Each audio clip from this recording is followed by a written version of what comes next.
Hola, hola, hola, hola, hola. Buenas tardes. Se preguntarán por qué el profesor está aquí a esta hora.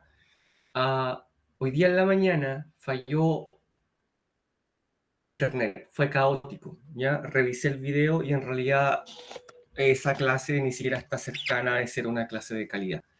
Por lo tanto, aquí desde el lugar donde yo vivo, en este momento voy a grabar la clase completa, ya con la duración que corresponde, como si fuera nuestra clase del día de hoy, como si lo hubiese sido, ¿bien? Así que va a poder tener un mucho mejor contenido, ¿bien? Vamos, bien.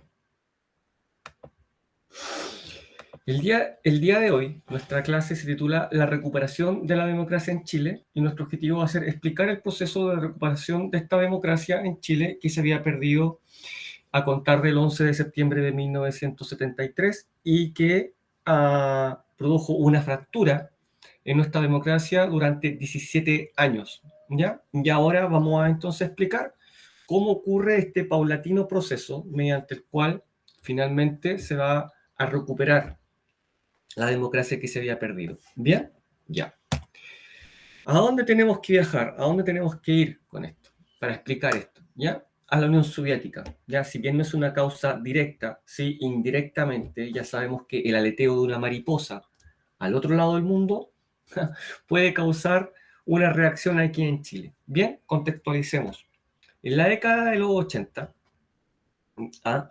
Ya sabemos a través de clases anteriores que en la Unión Soviética gobierna un presidente de apellido Gorbachev, Mikhail Gorbachev. Ya él tiene una mancha aquí en la frente muy característica.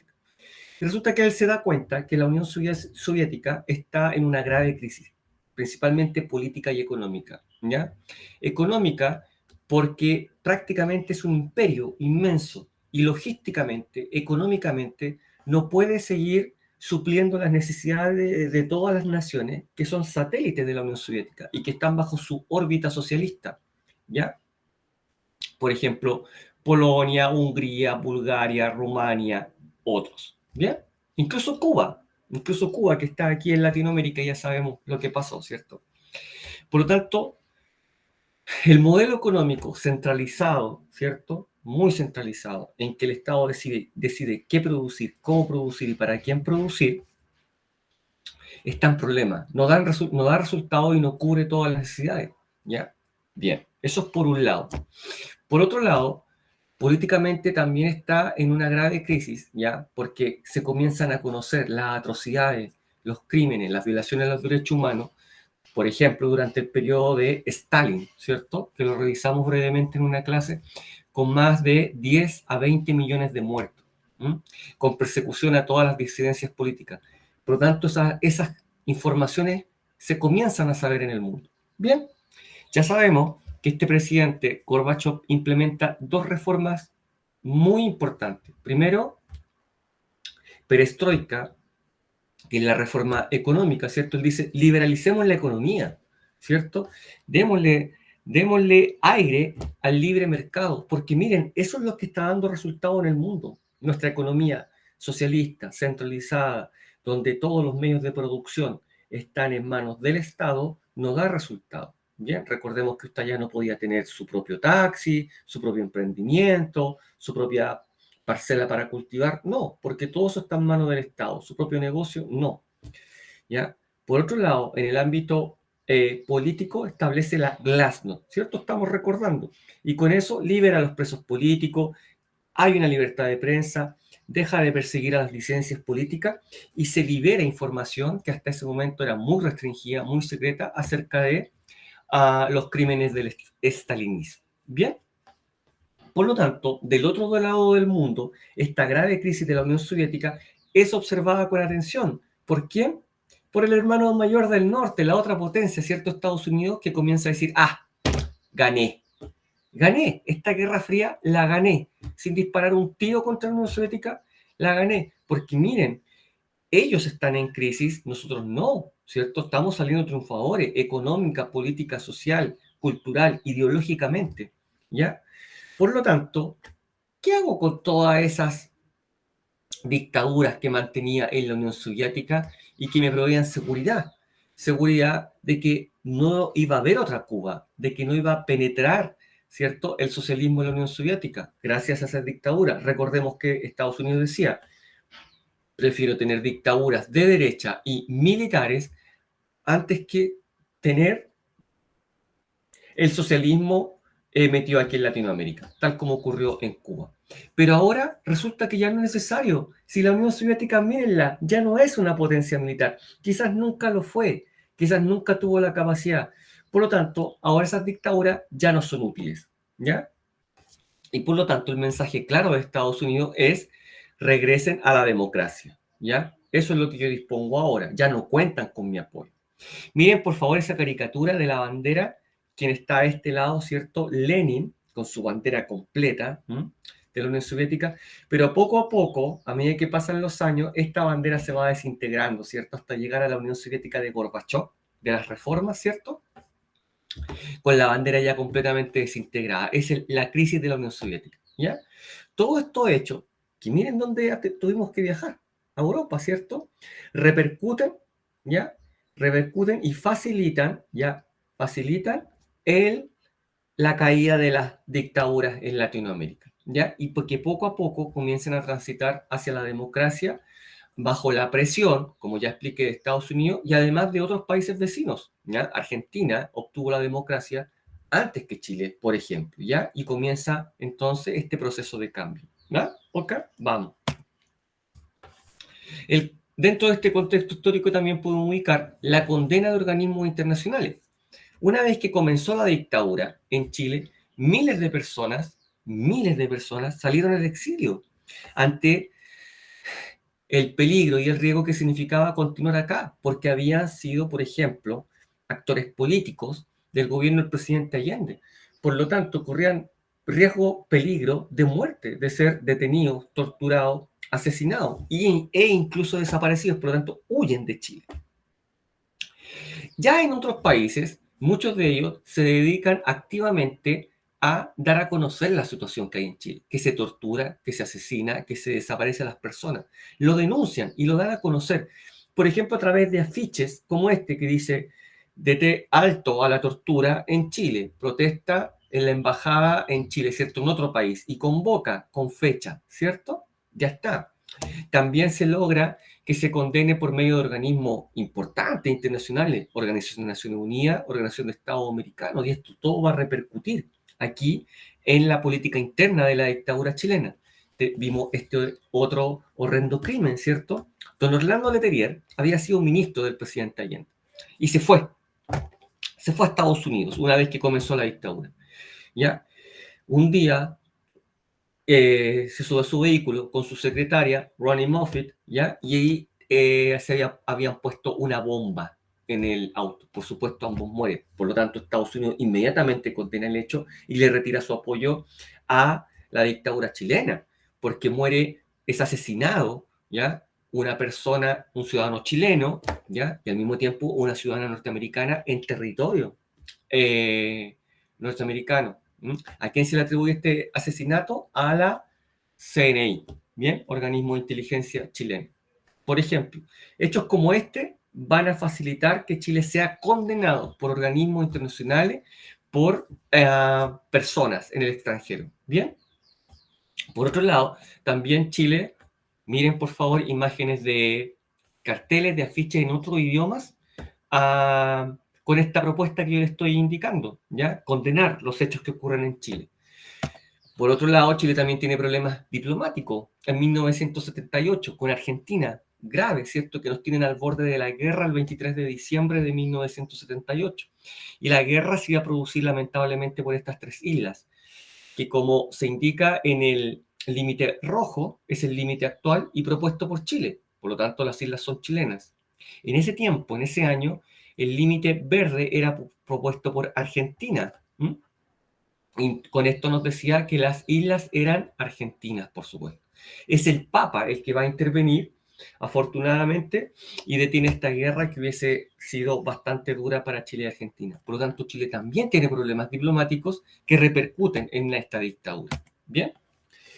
Por otro lado, miren cómo vamos avanzando, ¿ya? Pongan atención a esto, que la explicación no es sencilla y es un poco larga.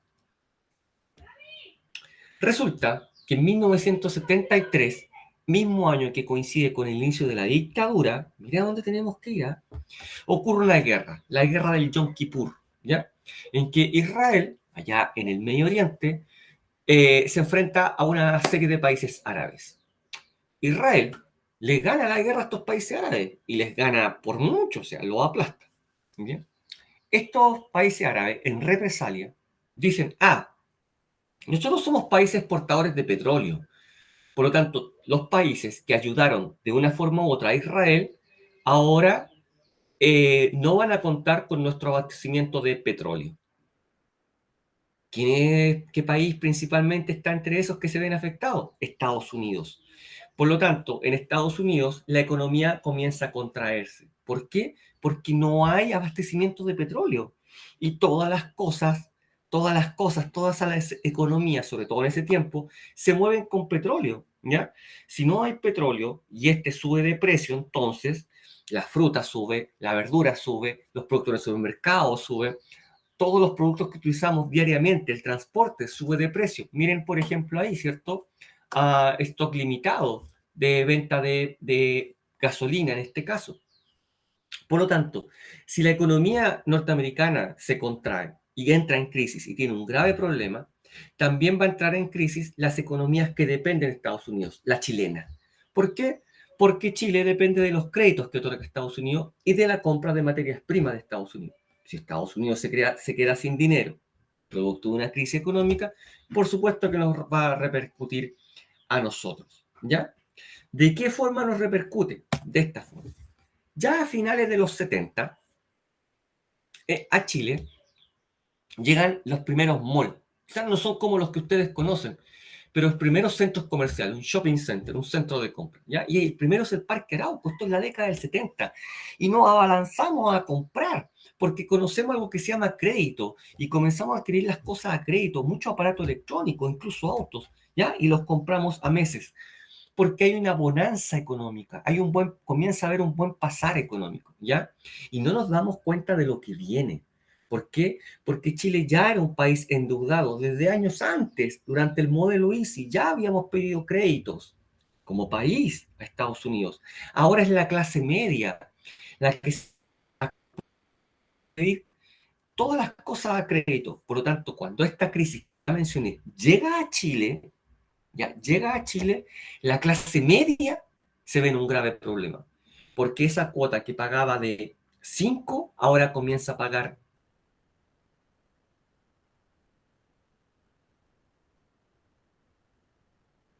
15,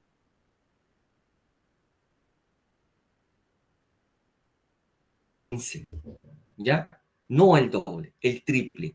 Y ahí comienza entonces la crisis. Hay una grave crisis económica en lo general y por supuesto repercute como una gran cantidad de desempleo. Se creó el PEM, Programa de Empleo Mínimo, en que el sueldo de la época yo recuerdo que eran 3.000 pesos y se le pagaba a la persona prácticamente por hacer aseo en la calle, ¿ya? Y con eso tenía que subsistir, prácticamente. Por lo tanto, raya para la suma, una guerra en Medio Oriente repercute debido a que corta el suministro de petróleo a Estados Unidos. Estados Unidos contrae su economía, comienza a haber una crisis, ¿ya? Y esa crisis repercute en Latinoamérica, por algo se llama crisis de la deuda latinoamericana, ¿ya? Y principalmente en Chile. ¿Por qué? Porque Chile ya era un país endeudado,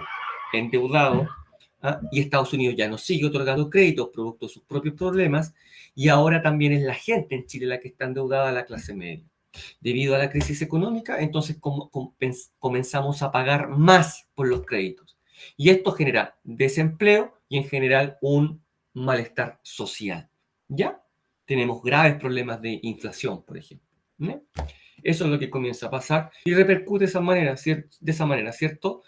Ollas comunes, y bastante hambre, bastante desempleo. Mucho, mucho peor que lo que vimos hace muy poco en nuestro país. ¿Bien? Otro factor, surge la movilización civil. Comienza poco a poco a haber protestas en la calle. Yo esto les contaba en clase, que desde la ventana de mi casa yo veía las protestas ahí abajo. Yo vivía en un departamento, ¿ya? Y eso terminaba muy mal la mayoría de las veces. Si bien comenzaba con una protesta pacífica, terminaba con muertos y heridos, con saqueos, ¿ya? Yo recuerdo muy bien una vez que entró una granada lacrimógena por la ventana de la cocina de un segundo piso que era nuestro departamento, ¿ya? Las protestas comenzaban pacíficas, pero siempre terminaban de forma violenta, ¿ya? Todas estas protestas eran llamadas por organizaciones de mujeres, de trabajadores o sindicales a manifestarse. Eran marchas, eran paros, tomas de recintos, también eran cacerolazos a nivel nacional. Ya esto era muy, muy organizado y que provocaba, por supuesto, una violenta represión, estado de sitio, toque de queda. Miren esa en el Parque O'Higgins, Santiago, por favor, 1983. ¿Ya? Tenemos gente, ¿cierto?, marchando en las calles, en las jornadas de protesta, y esto se informa a través de panfletos que se arrojan en la calle, la gente los recogía, ¿ya? Y ahí estaban las indicaciones, no comprar nada, no enviar a los niños al colegio, marchar lentamente por las calles, ¿cierto? Tocar las bocinas y las cacerolas, eso significa que tenemos hambre, ¿cierto? A contar de las 20 horas, o sea, con horario. Hacer asamblea en los lugares de trabajo, en las universidades, quizás en los colegios, no dejarse a provocar ni amedrentar, es decir, no llegar al choque directo, ¿ya? De eso estamos hablando, ¿bien? Y aquí en esta fuente que encontré de don Patricio Elwin en un libro que escribió, está descrito aproximadamente lo mismo. No enviar los niños al colegio, no comprar nada, ¿cierto? Desestabilizar la economía, no hacer trámites, no tomar micro y a las 20 horas tocar la cacerola, ¿cierto? Y esto tuvo mucho éxito. También les contaba que otra forma de protesta que yo vi era que a tal hora, tal día, todas las personas debían encender todo su artefacto eléctrico, porque de esa forma se botaba el poder, se cortaba la luz, no aguantaba, ¿cierto? Tanto artefacto encendido, y era una forma entonces de protestar también. En lugar de colocarle un bombazo a la torre de alta tensión, que también ocurría bastante, ¿ya? Por otro lado, se llamaba a este tipo de protesta eléctrica, podríamos decir, ¿ah? Se rearticula también la oposición, ¿ya? Se rearticula la oposición que estaba completamente anulada, ¿cierto? Porque la represión era tremenda. Pensemos que el Estado tiene el monopolio de las Fuerzas Armadas y con esto el monopolio de la violencia, ¿cierto? Tienen las armas, ¿ya? Pero poco a poco se comienza a articular una resistencia, una oposición que iba desde simplemente mediante declaraciones, ¿cierto? De una forma bastante democrática, podríamos decir, y que rechazaba la violencia, como por ejemplo la Alianza Democrática, pasando por el Movimiento Democrático Popular, que sí llamaba a acciones políticas y también a la insurrección para derrocar el gobierno, la dictadura de Pinochet, hasta los grupos armados, ¿cierto? Grupos armados que ya vimos en clases anteriores, como el MIR, ¿cierto? Movimiento Izquierdista Revolucionario. Pero aquí el que va a tomar un papel preponderante como grupo armado, paramilitar, contrario a la dictadura y que por supuesto actúa de manera violenta, va a ser el Frente Patriótico Manuel Rodríguez, ¿ya? Ellos van a ser responsables, por ejemplo, de que a Chile llegue un gran arsenal de armamento, ¿ya? Y que intenta entrar a nuestro territorio por Carrizal Bajo, cerca de Huasco, ¿ya? Por la playa, entra en un pesquero. Y los armamentos son almacenados en piques mineros, pero son hallados, son encontrados, ¿ya? Y um, aquí está la noticia que lo anuncia, ¿cierto? Gran arsenal subversivo en el norte y es expuesto el arsenal, ¿ya? Para que la prensa lo vea y se divulgue que esas armas se pensaba que iban a ser distribuidas, ¿ya? Eso es real. Este es el principal responsable que yo le señalaba, esa es su insignia, ¿cierto? Frente Patriótico Manuel Rodríguez, simplemente el Frente, que lleva a cabo diferentes acciones paramilitares, violentas, organizadas, para desestabilizar la dictadura e intentar derrocarla. Esto era un grupo guerrillero prácticamente, ¿cierto? Actuaba con tácticas de guerrilla. E incluso intentan asesinar al general Pinochet en un lugar cercano a Santiago que se llama el Cajón del Maipo, ¿ya? Una emboscada, ¿bien? Que fracasa. Fracasa y lamentablemente termina con la muerte de 5 escoltas y con otros 11 escoltas heridos, pero él sobrevive, ¿ya? Fracasa la emboscada, ¿bien? Y ahí está, ¿cierto? De esta forma que le indicaba en clase un poco, ese es el vehículo de donde va el general Pinochet. Inmediatamente el conductor reacciona y se devuelve, ¿ya? Mientras los otros vehículos son emboscados y sufren los daños del armamento con el que se les dispara. ¿Bien? Incluso trasciende hasta el fútbol, ¿cierto? La oposición. Colocolinos gritaron que se vaya Pinochet, ¿eh? Hasta en el fútbol, y así lo anunciaba la prensa de la época, ¿ya? Todos estos factores que les he mencionado hasta ahora, ¿cierto? Todos estos muy diversos factores, la rearticulación de la oposición, el comienzo de la protesta, la condena internacional, los problemas diplomáticos, la crisis económica, ¿cierto?, en la que nos vemos inmersos a través de la deuda latinoamericana, trazan el camino hacia un proceso de transición. De esta forma, la Constitución de 1980, la misma Constitución, establecía claramente ya cómo la dictadura del presidente Pinochet iba a transitar hacia la democracia, ¿ya? Y le iba a preguntar a través de una consulta democrática, pública, un plebiscito, si la gente, el pueblo, quería o no quería que continuara el gobierno del presidente Pinochet. ¿Ya? La dictadura, hablamos hoy día, ¿cierto? Ya. ¿Cómo se iba a hacer esto? A través de un plebiscito, ¿ya? Un plebiscito que determina la continuación.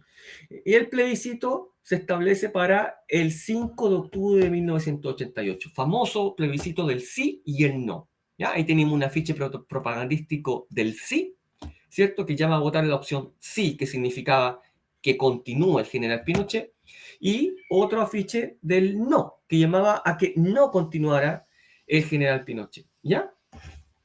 Bien, esto, el proceso comienza, pero la oposición pide algunas garantías mínimas. Por ejemplo, que hubiera un tribunal calificador de elecciones, Tricel, y este es el que fiscaliza, ¿cierto?, que el proceso es transparente, que no nos robemos los votos, que no quemen la urna, que no se roben la urna completa, que se cante el voto así como, sí, ¿han visto, no?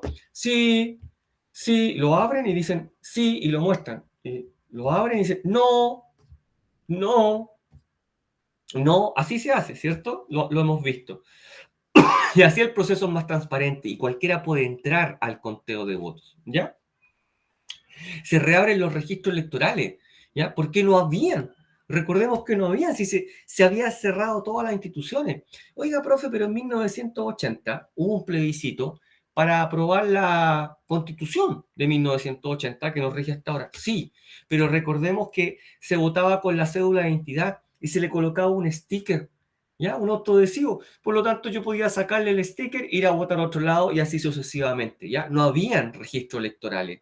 Por lo tanto, esa elección es totalmente falsa, ¿cierto? No podríamos declararla legal. Ahora sí, hay registro electoral donde la gente va en masa, me acuerdo en ese tiempo, a registrarse. Por ejemplo, yo vivo aquí en Copiapó, voy al registro electoral y me asignan un lugar de votación, una mesa y un número de registro según el lugar donde yo vivo, ¿ya? Igual que a sus padres, solamente que ahora la inscripción ya no se hace presencial, es automática y hasta ahora el voto es voluntario, ¿bien?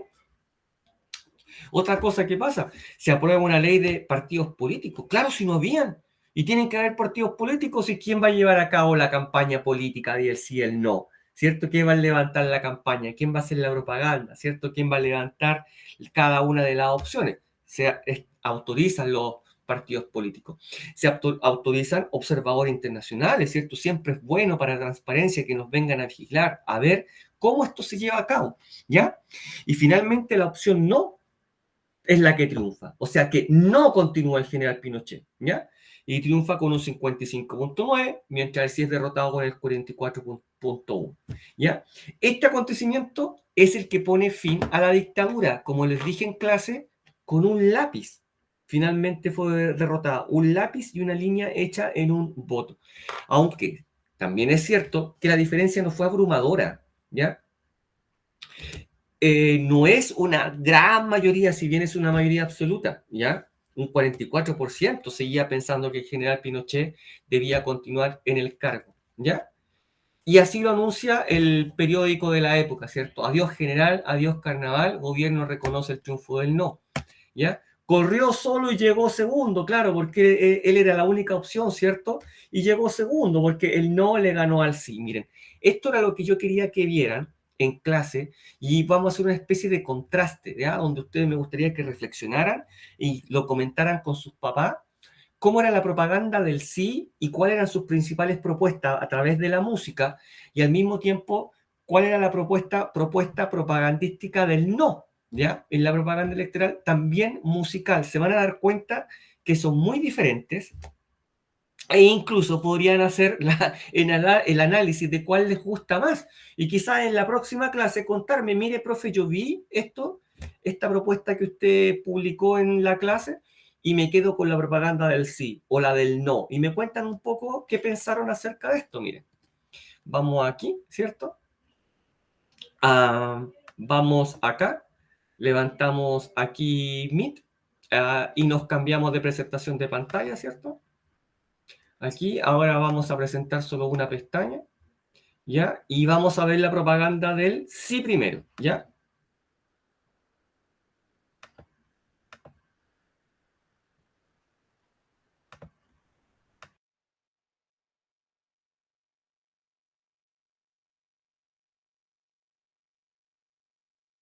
Un horizonte de esperanza nace un septiembre no olvidado, nos hizo dueños del legado que prometimos defender.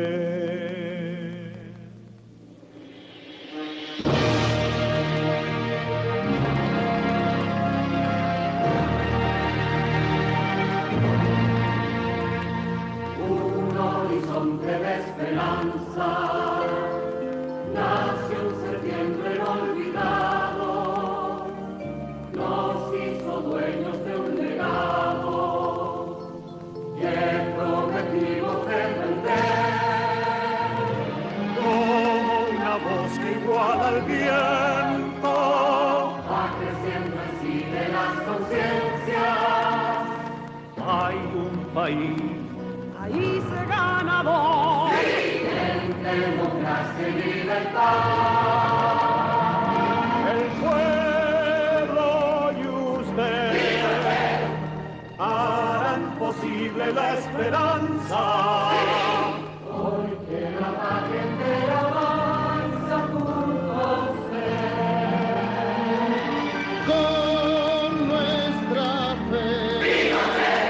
El Dios, la patria y su bandera. Hoy la victoria tiene nombre, presidente Pinochet.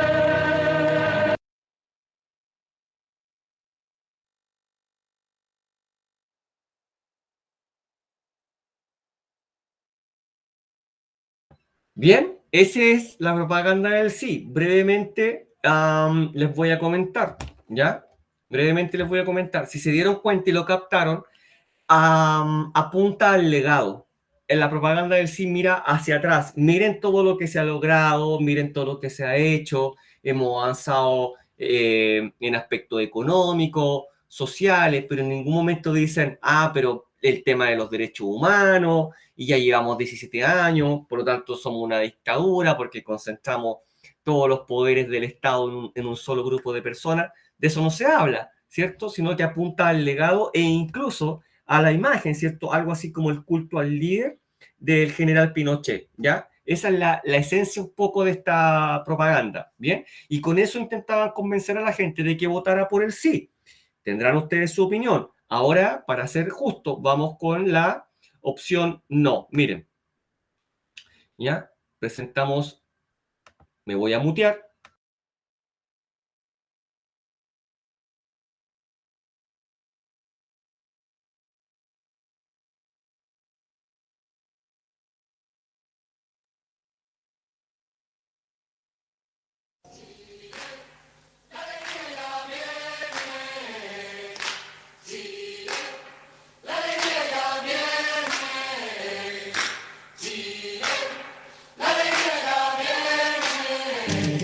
Porque diga lo que diga, yo soy libre de pensar, porque siento que es la hora de ganar la libertad.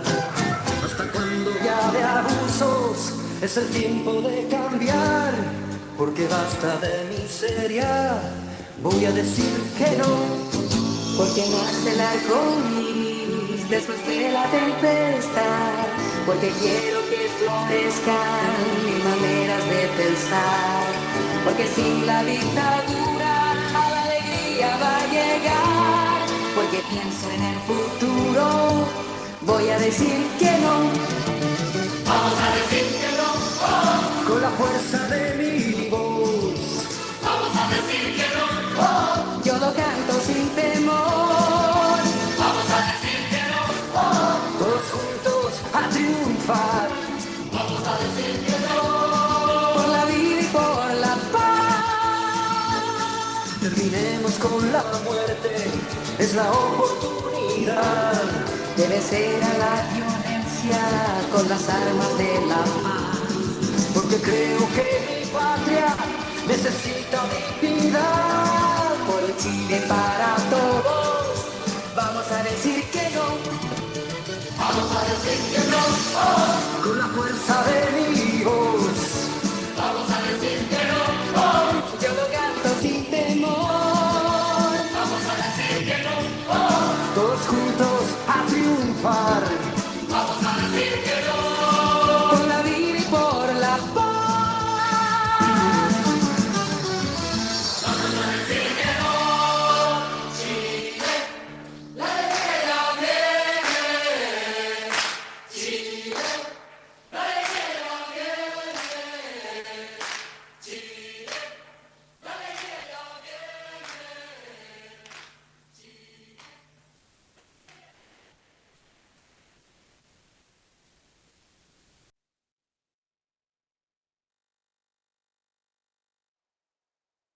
Ahora sí, bien. Y esa era la publicidad principal musical del no, ¿ya? Del no. Por lo tanto, un breve análisis que podemos hacer, ¿ya? Es que el sí apuntaba hacia atrás, el legado, imagen del general Pinochet, y el no apunta hacia adelante, ¿cierto? Claramente hacia adelante.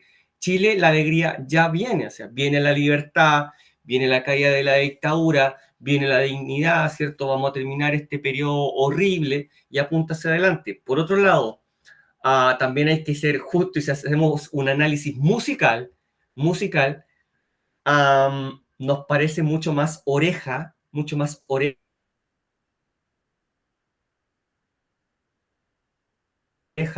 a la propaganda política del favor en clase. Sería súper importante que me dijeran, profe, vi esto y me parece tal opinión. Sería súper escucharlo a ustedes. Bien, bien, vamos a comenzar con el cierre entonces y a ver qué pasa después del triunfo del no. Bien, vamos con toda la pantalla, compartir, ocultamos esto y entonces levantamos, porque ya estamos presentando, ¿cierto?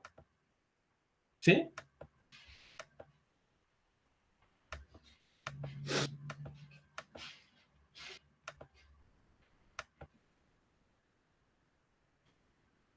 Ahora se va a presentar. Ya, ahí estamos presentando. Bien.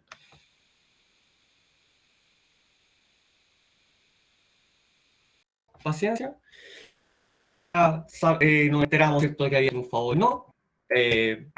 Vimos cómo lo anunciaba la prensa, ¿cierto? Y por lo tanto, ahora, ¿qué viene? Bueno, lo primero es que el gobierno, la dictadura, ¿cierto?, ante el triunfo no se da cuenta que esto se acaba, ¿ya? Se acaba. Y no lo vimos venir porque ellos pensaban que esto iba a continuar, que claramente iba a ganar el sí, ¿ya? Por lo tanto, rápidamente hacen reforma a la Constitución, ¿ya? Hacen reforma a leyes, ¿ya? Reestructuran leyes. Estas leyes van a pasar a la historia como leyes de amarre, ¿ya? Leyes de amarre. Y el propósito es que el gobierno que venga después de la dictadura le cueste mucho gobernar, no tenga mucha capacidad de maniobra, ¿ya? Que quede con muchas restricciones, porque ellos pensaban que ese gobierno iba a fracasar y que otra vez la gente iba a pedir el regreso de las Fuerzas Armadas. Así pensaban ellos, ¿ya? Y que esto se iba a ver facilitado por las leyes de amarre. Algunas de las leyes de amarre son, por ejemplo, a restringir el campo de acción de futuros gobiernos, ¿ya? A asegurar la posición de las Fuerzas Armadas, en este sentido, por ejemplo, a no poder remover a los comandantes en jefe de las Fuerzas Armadas, que una vez que asumían en el cargo ya no pudieran ser removidos. ¿Bien? Por otro lado, ¿ya? La oposición, ¿ya? La oposición solicita reformas a la Constitución, ¿ya? Las cuales son aprobadas en 1989. Recordemos que el plebiscito fue el 88 y el 89 se aprueba la reforma de la Constitución. Por ejemplo, la Fuerza Armada deja de ser garante de la institucionalidad. Las Fuerzas Armadas no tienen nada que hacer ahí, ¿ya? La política dejémosela a los políticos y las Fuerzas Armadas protegen nuestra soberanía, ¿ya? Por lo tanto, no son las Fuerzas Armadas las encargadas de hacer respetar nuestro Estado de Derecho, ¿ya? Son justamente los órganos políticos, las instituciones encargadas de realizarlo. También se acepta el regreso del Partido Comunista, el cual estaba proscrito, ¿cierto?, por la dictadura, un partido marxista. Se deroga la atribución presidencial para encarcelar, para exiliar. El presidente era el que podía decidir, a ver, ese que está ahí, ese y ese, fuera de Chile. Ese y ese, tómenlo detenido, porque no había Estado de Derecho. El presidente podía decidirlo. Esto también se acaba. ¿Ya? ¿Ya está? Otra de las leyes de amarre es la ley reservada del cobre. No sé si ustedes saben, pero el 10% de la ganancia del cobre, ¿cierto?, es asignada a las Fuerzas Armadas. Hoy también, pero en ese momento era secreto. Por lo tanto, no se daba cuenta, ¿ya? No se daba cuenta, no es que no se dé cuenta, sino que no se rendía cuenta, ¿ya?, del gasto. Hoy en día ya no es reservada, ¿ya? Y solamente debe ser empleada en comprar pertrechos militares, armamento, por ejemplo, buques, tanques, lo que corresponde a la Fuerza Armada. No se puede gastar en otras cosas, ¿ya? Solamente en equipo, pertrecho, armamento. Bien, es otra de las leyes de amarre. Y vamos terminando con este proceso, llegamos al año 89. El 88 fue el plebiscito del sí y el no, y el 89 hay que hacer elecciones presidenciales, porque ya no sigue el general Pinochet como presidente, ¿cierto? Hay que llamar a elecciones presidenciales para elegir un nuevo presidente. Bien. Y al mismo tiempo parlamentarias, senadores y diputados, porque recuerden que no había Congreso, no había Parlamento desde que fue cerrado por la dictadura en 1973. ¿Ya? ¿Y quiénes van a ser estos candidatos? Don Francisco Javier Errázuriz, ¿cierto? Tiene una propuesta más de centro-derecha, él era un empresario, ¿cierto? Hernán Vigi, un economista, ¿ya?, que era la continuación del general Pinochet, ya la continuación de la dictadura. Él trae una propuesta democrática de derecha, ¿ya? Y finalmente don Patricio Elwin Azoka, de la democracia cristiana, y él propone el cambio, ¿cierto? Y él es el que gana. Él gana la elección y es el presidente de la transición, el primer presidente elegido democráticamente una vez finalizada la dictadura, con un 55.2% de los votos, si se dan cuenta, muy parecida o prácticamente igual a la votación obtenida por él, no. ¿Ya? Por él no. Otra de las exigencias del tránsito a la democracia, que es muy pactado, ya no es libre, ya el gobierno entrante del presidente Elwin no va a poder hacer lo que ellos quieran. ¿Por qué? Porque el general Pinochet, increíblemente, continúa en su cargo de comandante en jefe del ejército. Es decir, de dictador y presidente de la República, pasa a ser el comandante en jefe del ejército. Simplemente continúa en su cargo. ¿Ya? Ese es el voto, Hernán Vigi Buc, Francisco Errázuriz Talavera y Patricio Elwin Azoka. ¿Ya? Y esos son los resultados obtenidos. ¿Ya? ¿No se dan cuenta? Simplemente la votación del sí se dividió entre Hernán Vigi y Francisco Errázuriz. Ya está. Y ese es el momento icónico que yo les explicaba en clase, ¿cierto? Un dictador militar entregó democráticamente el gobierno a un presidente elegido democráticamente. No sé si en otra parte del mundo había ocurrido hasta ese momento no. Y hasta este momento parece que no ha ocurrido en otra parte del mundo, ¿ya? Y de esa forma transitamos a la democracia, ¿bien? Dejo ahí nuevamente esta prensa que anuncia el triunfo del sí. Ese momento es icónico para la historia de Chile. Tenemos nuestra síntesis que explica cómo llegamos, ¿ya?, cómo llegamos a transitar afortunadamente a la democracia después de una dictadura de 17 años, ¿ya? Y esa actividad, si bien no se hace, no se realiza, ¿ya?, no se realiza, la dejo ahí porque es probable que una de estas preguntas aparezca en la prueba. Ya no está en Moodle, ya dimos en la clase 1 la tarea. Y esto dice así: ¿de qué forma es posible caracterizar el proceso de transición a la democracia que vivió nuestro país? Caracterizarlo. ¿Ya? Tiene muchas características que revisamos en esta clase. ¿Por qué la dictadura promulgó las leyes de amarre? Les recuerdo, ¿cierto? Para incapacitar al gobierno que continuara, ¿ya? Para no darle capacidad de maniobra, porque se pensaba que ese gobierno iba a fracasar, se iba a ver limitado, sobre todo económicamente. Y entonces las personas, la ciudadanía, iba a pedir el retorno de los militares, ¿ya? Muy brevemente explicado, ustedes profundizan, ¿ya? De esa forma, terminamos entonces la clase que había quedado pendiente del día de hoy, ¿ya? Esto ocurrió por un fallo en internet en la mañana, ¿cierto?